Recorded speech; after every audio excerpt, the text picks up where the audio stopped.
7 question sir जी। 7th part. Yes sir, 2 का to 7th। 2 का 7th part ठीक हो गया जी। ये देखिए अभी हम इसका हल कर लेते हैं बच्चों। इसमें आपको फंडामेंटल ला जो अपना हाफ एंगल फार्मूलाज है ना साइन के, उनकी इन्वॉल्वमेंट करनी पड़ेगी। तो बच्चों याद रखो 1 - cos थीटा, ये इक्वल होता है 2 sin स्क्वायर थीटा/2 के। बल्कि दूसरा भी लिख दूं, 1 + cos, आगे एक और क्वेश्चन में इसमें भी शामिल होना है। तो 1 + cos इक्वल होता है 2 cos स्क्वायर थीटा/2 के। ये फंडामेंटल लॉज से डिराइव्ड फॉर्म्स जो है, ये आपको पता होनी चाहिए। अब आप मुझे जो 7th पार्ट कह रहे हो, उसमें यही शक्ल है, अंडर रूट के अंदर 1 - cos 2x। आप उस 1 - cos 2x को, या पहले वाले फार्मूला के मुताबिक जब लिखोगे, तो उससे उसकी वैल्यू निकलेगी 2 sin square x। Under root के अंदर आप लिखोगे 2 sin square x। Under root अलहदा करोगे 2 पे, वो बाहर आ जाएगा। साइन स्क्वायर का अंडर रूट लगाओगे तो सिंपली साइन रह जाएगा। तो अब इंटीग्रेशन आपके लिए मुश्किल नहीं होगी। आपको फार्मूला अगर आता है तो आपको जरूर पता होगा कि साइन की इंटीग्रेशन क्या होती है, -cos। एंगल का डेरिवेटिव से डिवाइड करना होता है वो, क्योंकि 1 है तो हमें जरूरत नहीं पड़ेगी। ले जी, हल हो गया सवाल। समझ आ गई बेटा? ठीक है सर। और कोई पार्ट बोलें जल्दी से।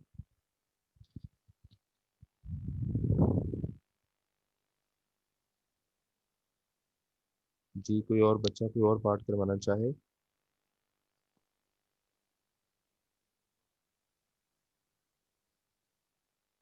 क्या आते 8 हैं बाकी पार्ट है सर सबको? हैं? जी, 8 पार्ट। अगला 8th ये पार्ट। LNX वाला। हाँ जी, ln x वाला। ये तो सिंपल है बेटा, ये देखिए यहीं पे हल हुआ ही पड़ा है। फंक्शन के साथ उसका डेरिवेटिव मौजूद है, क्योंकि ln x का डेरिवेटिव 1/x होता है।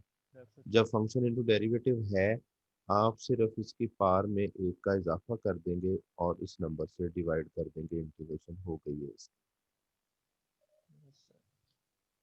ठीक हो गया? Yes sir. और कोई बोले? इनको साथ साथ करते रहो, छोड़ना ना बेटा किसी को। जी बच्चों।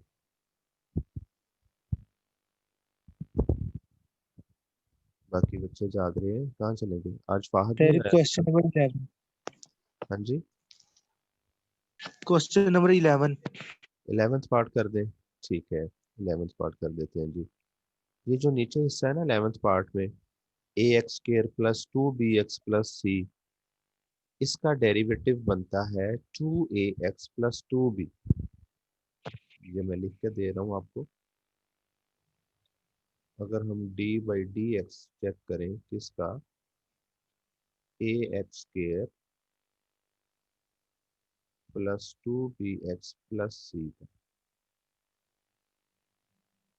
कितना आएगा जवाब? 2ax + 2b। अगर 2 कॉमन लें तो ax + b बचता है। ax + b हमारे पास ऊपर मौजूद है, 2 नहीं है, तो हमें 2 से मल्टीप्लाई डिवाइड करना पड़ेगा इसे। डिवाइड करना पड़ेगा। इससे नीचे फंक्शन, ऊपर उसका डेरिवेटिव मुकम्मल हो जाएगा, जिस बेस पे हम अपने फार्मूला नंबर 2 के मुताबिक नीचे वाले के साथ नेचुरल लॉग लगा के उसकी इंटीग्रेशन मुकम्मल कर लेंगे। बाहर से 1/2, नीचे वाले के साथ नेचुरल लॉग,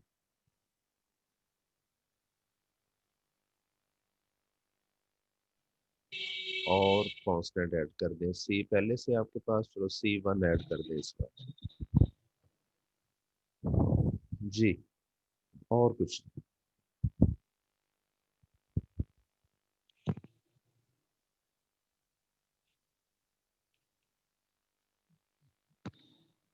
जी बच्चों।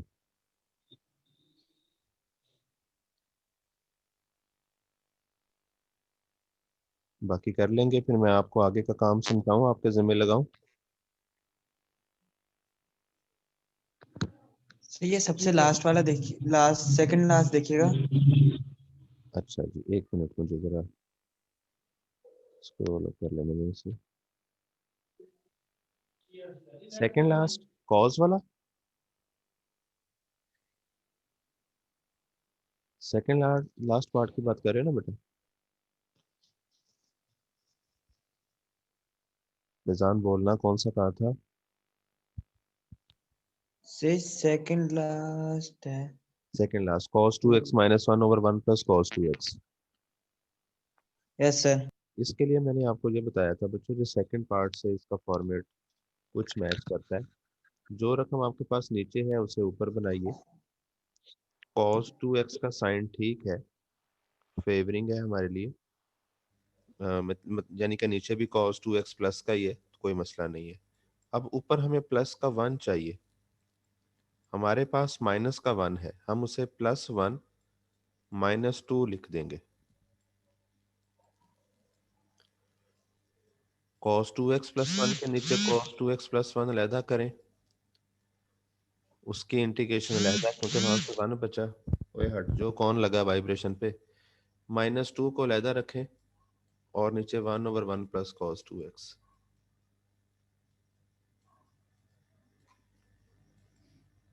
1 की इंटीग्रेशन क्या आ जाएगी जी? x। अब ये अभी मैंने ऊपर कुलिया लिखा ही हुआ है आप लोगों के सामने, 1 प्लस cos थीटा। टू इसका इक्वल होता है 2 cos स्क्वायर थीटा ओवर 2, तो ये बनेगा, थीटा और 2। ये बनेगा 2 cos स्क्वायर x।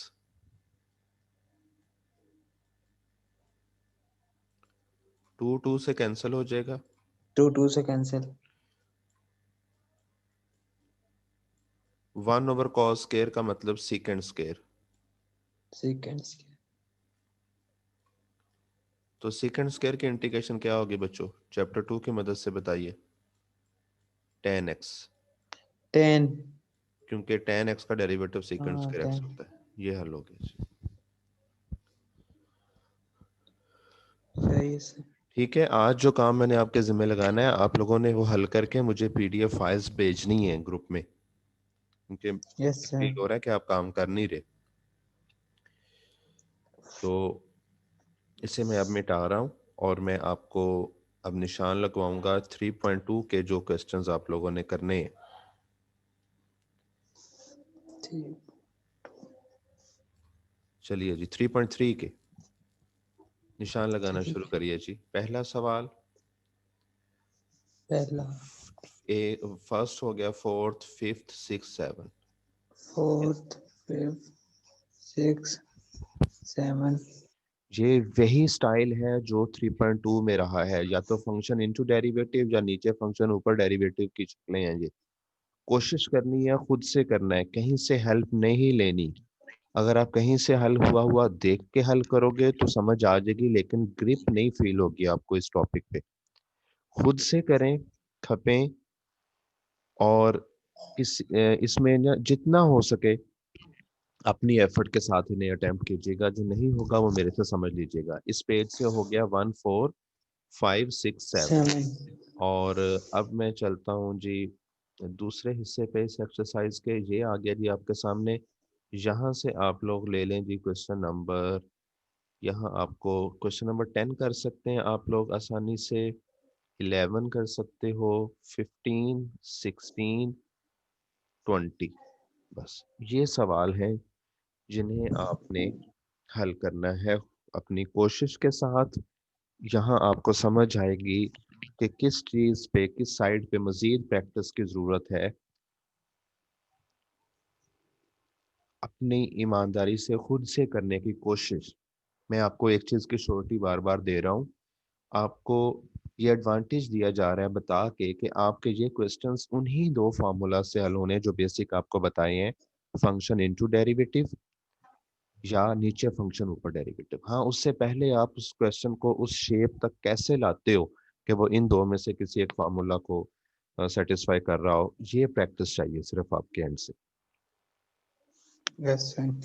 तो ये बच्चों आज का काम है, कोई नया मैंने नहीं पढ़ाया आपको, सिर्फ आप इसी की प्रैक्टिस करें। ये ठीक है, 16वां थोड़ा सा बताइएगा, इसमें क्या करना पड़ेगा 16वें में? 16वें में भी फंक्शन इनटू डेरिवेटिव ही है। चलें, अब आपने कह दिया है तो मैं आपको आइडिया दे देता हूँ। इसकी अरेंजमेंट अगर मैं यूं लिखूं, ln sin x लिख दूं इसको, और आगे मैं लिखूं cos x over sin x। cos x। तो बेटा जब आप ln sin का डेरिवेटिव लोगे ना अलहदा से पेज पे लिख के, तो पहले 1 ओवर यस सर। साइन आएगा और साइन का डेरिवेटिव कॉस, यानी कि यही शक्ल बनेगी कॉस ओवर साइन वाली। तो इसलिए फंक्शन इनटू डेरिवेटिव है, पार में एक का इजाफा करके उससे डिवाइड हो जाएगा। डिवाइड कर। सही है सर। ऐसा सोचना है आपने हर क्वेश्चन के लिए, सही। ठीक है? Yes sir.